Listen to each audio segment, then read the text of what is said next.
Bom, hoje a gente vai conversar sobre um tema que deve movimentar a semana aqui na Câmara dos Deputados. É a chamada desoneração da folha de pagamentos. O deputado Jerônimo Gergen, do PP do Rio Grande do Sul, disse em uma recente audiência pública que aconteceu aqui na Câmara que a ministra da Secretaria de Governo, a deputada licenciada Flávia Arruda, convocou uma reunião para amanhã, quarta-feira, com deputados e também os 17 setores que atualmente optam pelo pagamento de contribuições sociais sobre o faturamento das empresas. O deputado é relator, justamente, do projeto que prorroga essa opção do final deste ano, que terminaria no final deste ano, até o final do ano de 2026. Bom, eu fiz toda essa introdução porque quem vai explicar para a gente toda essa situação é o economista Fernando Gomes, titular da coluna Economia Direta, que está conosco aqui. Fernando, tudo bem com você? Bom dia, Márcio, tudo bem? Bom dia aí para todo mundo que nos acompanha. Pois é, Fernando, explica para a gente essa desoneração da folha que tanto se fala. O que ela representa, Fernando? Vamos lá. Márcio, antes de começar, eu queria quebrar o protocolo aqui um pouquinho. A gente conversava um pouco antes, você me contando aqui que retomou a atividade física intensamente e está tendo ótimos resultados. Então, queria te parabenizar aí de público e que isso sirva de incentivo aí para todo mundo que está com aquela preguicinha. Muito obrigado. No começo eu brincava que eu estava fazendo exercício há 3 meses e já tinha perdido 90 dias, né? Mas agora eu já perco isso em quilos mesmo. Eu recomendo para todo mundo. Faz muito bem para o físico e para a mente. Isso aí. Parabéns, Márcio. Bom, Obrigado, vamos lá. Bom, Márcio, os assuntos eles vão ganhando nomes, né? Às vezes a gente nem sabe por quê, né? Então vamos explicar aqui para quem nos assiste de onde é que veio esse nome e o que é a desoneração da folha, né? O assunto recebeu esse nome porque as empresas que podem se beneficiar dessa medida aí criada pelo governo, elas podem fazer uma opção, como você disse aí na introdução, de ao invés de fazer a contribuição previdenciária tendo como base de cálculo e de recolhimento o montante pago sobre os salários, elas podem optar por fazer o recolhimento desse tributo sobre o faturamento da empresa, que tem uma alíquota de contribuição menor. Primeiro ponto que é importante a gente destacar aqui é que essa medida é uma opção da empresa, desde que ela seja de um dos 17 setores que tem o direito a fazer essa opção. A empresa é que decide se vai continuar contribuindo sobre a folha de pagamentos, que tem uma alíquota de 20%, ou se vai contribuir sobre o faturamento bruto, que nesse caso a alíquota varia de 1,5% até 4,5%, dependendo do setor da economia. Essa opção, depois de feita, ela não pode mais ser revertida no ano em curso, somente no ano seguinte. Então, Márcio, a desoneração da folha nada mais é que a empresa optar por escolher esse tributo, por pagar esse tributo sobre seu faturamento bruto, com alíquota bem menor, mas que incide sobre um valor maior, ao invés de contribuir com 20% sobre o montante de salários pagos aos empregados. Bom, Fernando, Sim. Sim. E essa medida, então, ela beneficia quais setores, Fernando? E qual que é o custo dessa medida? Quanto é que o governo abre mão de arrecadar dando esse benefício para essas empresas? Pois é, Márcio, esse é outro ponto importante. Aqui vale a pena a gente fazer uma contextualização da desoneração da folha de pagamentos no tempo, né? A desoneração da folha não é uma coisa de agora, que surgiu no governo Bolsonaro. A desoneração é um benefício fiscal que foi criado em 2011, no governo Dilma ainda, para ajudar setores da economia que estavam enfrentando dificuldades depois da crise mundial de 2008. Perdão, que foi aquela crise que se iniciou lá nos Estados Unidos com a quebra de alguns bancos que estavam oferecendo crédito a taxas de juros muito baixas para pessoas que não tinham capacidade de pagamento para comprar imóveis. Essa oferta muito grande de crédito fez com que a procura por imóveis aumentasse muito e os preços desses imóveis subissem de forma artificial. Consequência foi uma bolha imobiliária, já que as pessoas compravam imóveis usando financiamento, por um preço muito acima do que esses imóveis realmente valiam. Então, quando os bancos passaram a aumentar a taxa de juros dos empréstimos, aumentou a dívida e as prestações que as pessoas teriam que pagar, e muitas delas não conseguiram mais pagar, o que levou alguns bancos a ficarem sem dinheiro tanto para fazer novas operações, como até para devolver o dinheiro de clientes que queriam retirar o dinheiro do banco, levando alguns bancos a quebrarem, como o Lehman Brothers, que foi o mais famoso, e a partir daí houve uma enorme queda das bolsas em todo o mundo, por causa da importância da economia americana, que afetou todo mundo, todos os países, inclusive o Brasil.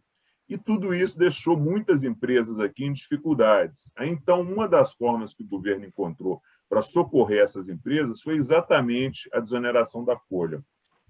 A medida, no início, ela contemplava apenas 3 setores da economia, mas depois foram sendo incluídos outros setores e o número de setores beneficiados chegou a 56 setores em 2017, com uma renúncia de receita de 17 bilhões de reais naquele ano.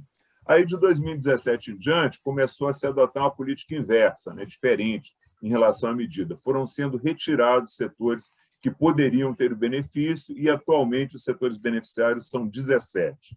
Os principais setores que usam a desoneração da folha, mas como você perguntou, são calçados, call center, comunicação, confecção, construção civil, couro, fabricação de veículos, o setor de máquinas e equipamentos, setor de proteína animal, de venda de carne, e o setor de transporte. São 17 setores no total.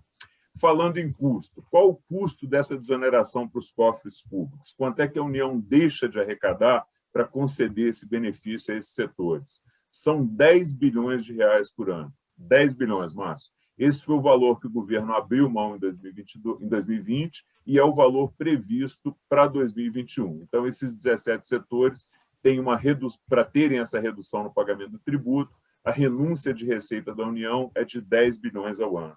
E ela já foi bem maior. Quando eram 56 setores, como a gente citou, a renúncia já chegou a 17 bilhões de reais. E, Fernando, bom, como envolve dinheiro, como tudo que envolve recursos, principalmente recursos públicos, não existe um consenso, ou existe um consenso para manutenção dessa prorrogação desse benefício até 2026?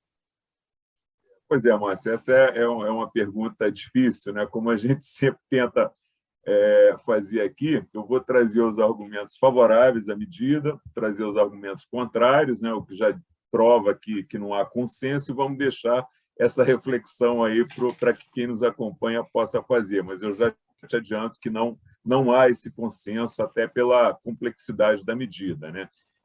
Quem é favorável à medida, Márcio, argumenta que ela é, sim, necessária, principalmente num cenário de recuperação da pandemia no pós-pandemia. Então, quem é favorável argumenta também que os setores beneficiados são setores considerados essenciais para a economia, são setores que geram muitos empregos e que a desoneração vai continuar estimulando novas contratações e, nesse momento em especial, vai ajudar a diminuir o desemprego, com a redução de custo das empresas. Outro argumento de quem é favorável à desoneração é que havia uma expectativa que seria feita uma reforma tributária mais ampla, que pudesse desonerar um pouco mais a indústria. Mas a reforma tributária não está caminhando e, por isso, a prorrogação dessa medida seria essencial para evitar mais desemprego. E a desoneração ela precisaria também ser aprovada rapidamente para dar mais previsibilidade para as empresas fazerem as suas contas, se vão poder contar com o benefício ou não e como é que elas vão ajustar os seus custos. Quem é contrário? Vamos lá. Quem é contrário à continuidade da desoneração já argumenta o seguinte: nós temos uma tributação sobre a folha de pagamentos hoje muito alta, de 20%. Aqui tem um razoável consenso de que a tributação sobre a folha é alta, dificulta a contratação de pessoas com carteira assinada, incentiva a informalidade. Então, em cima desse consenso, vem o primeiro argumento de quem é contrário. Por que se conceder esse benefício a apenas 17 setores? Por que não se buscar criar um modelo onde todas as empresas possam ser desoneradas e ter uma tributação menor sobre a folha de salários, de forma que você não precise ficar criando regimes especiais, que são custeados por toda a sociedade, incluindo as empresas que não se beneficiam, que também pagam imposto, para beneficiar apenas algumas empresas de determinados setores da economia. Então, essa é a primeira crítica. Outra crítica ao modelo diz respeito aos critérios que são usados para escolher essas empresas. Quais são os critérios? E, além dos critérios, ou da falta de critérios claros, específicos, Quem é crítico também aponta que falta um sistema de acompanhamento dessas empresas, que estipule metas, indicadores de desempenho, para que essas empresas que recebem o benefício possam crescer mais, contratar mais, usando esse benefício que elas estão recebendo. E, a partir de algum momento, que elas não precisem mais do benefício. Então, o que se argumenta é que não existe esse acompanhamento, esse estabelecimento de indicadores de desempenho e essa cobrança de melhoria das empresas que são beneficiadas pela desoneração. Os contrários argumentam também que está se abrindo mão de uma receita de cerca de 10 bilhões, como a gente comentou lá atrás, e essa perda de receita tem que ser compensada através do corte de recursos em outros programas do governo, ou através de endividamento, com o governo emitindo títulos e aumentando dívida.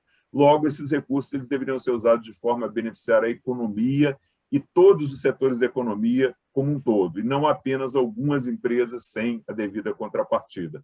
Então, é isso aí, Márcio, argumentos contrários e favoráveis para que cada um possa tentar formar a sua opinião aí sobre esse assunto. Bom, e como a gente falou no começo, né, da nossa conversa, Fernando, isso aí vai estar em discussão ao longo desses próximos dias. A gente vai ouvir falar muito ainda sobre a desoneração da folha de pagamentos, a tentativa de prorrogação dessa medida. Bom, outro assunto importante que a gente vai ouvir muito ao longo desses próximos dias é a PEC dos precatórios. Bom, além das discussões aqui no parlamento, existe também a possibilidade de que esse assunto seja resolvido no âmbito do CNJ, o Conselho Nacional de Justiça. E, Fernando, você pode adiantar para a gente se existem conversas nesse sentido? Pois é, Márcio, existem sim. Tem uma reunião marcada para hoje entre o presidente do Senado, o presidente da Câmara e o presidente do Supremo Tribunal Federal para tratar do que vem sendo chamado aí pelo mercado de mediação do judiciário no pagamento dos precatórios. O presidente do Senado disse que, como houve uma decisão do STF que determina o pagamento dos 89 bilhões de reais em precatórios em 2022, que seria conveniente, prudente, buscar uma alternativa no âmbito do CNJ, com aval do STF, né, do Supremo Tribunal Federal, para que o valor a ser pago em 2022 ele fique limitado ao mesmo valor que foi pago lá em 2016 de precatórios, corrigido pela inflação, que dá mais ou menos uns 39 bilhões de reais, que é um valor bem menor que os 90 bilhões que estão previstos para serem pagos em 2022. O que ultrapassasse esse valor ficaria para 2023. Agora, o que não foi dito ainda é quem seriam os beneficiários para receber à vista, dentro desse limite de 39 bilhões, e quem é que teria que esperar aí por anos futuros. Isso deve estar sendo discutido hoje, imagino eu. Outro ponto que também foi dito, de forma direta pelo presidente do Senado, é que a ideia é realmente utilizar parte desses recursos economizados com a diminuição do valor a ser pago em precatórios em 2022, para garantir o aumento do valor do Bolsa Família, como quer o governo, que a gente já comentou aqui. Então, vamos aguardar, mas que no decorrer do dia a gente deve ter mais detalhes se essa reunião entre o presidente da Câmara, Senado e STF prosperou e o que ela produziu de resultado. Lembrando que a vantagem dessa solução para o governo é que se ganharia tempo, pois aí você não precisaria tratar o assunto por meio de PEC, que tem que ser aprovado na Câmara e no Senado, com aquele quórum qualificado aí de 3/5 senadores e deputados, e em 2 sessões de votação.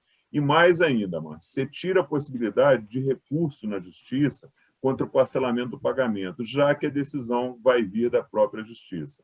Então é isso aí, Márcio. A gente segue acompanhando aqui para trazer depois as informações aí para quem nos acompanha. Com certeza, semana que vem, muito provavelmente vai ser tema de novo da nossa conversa.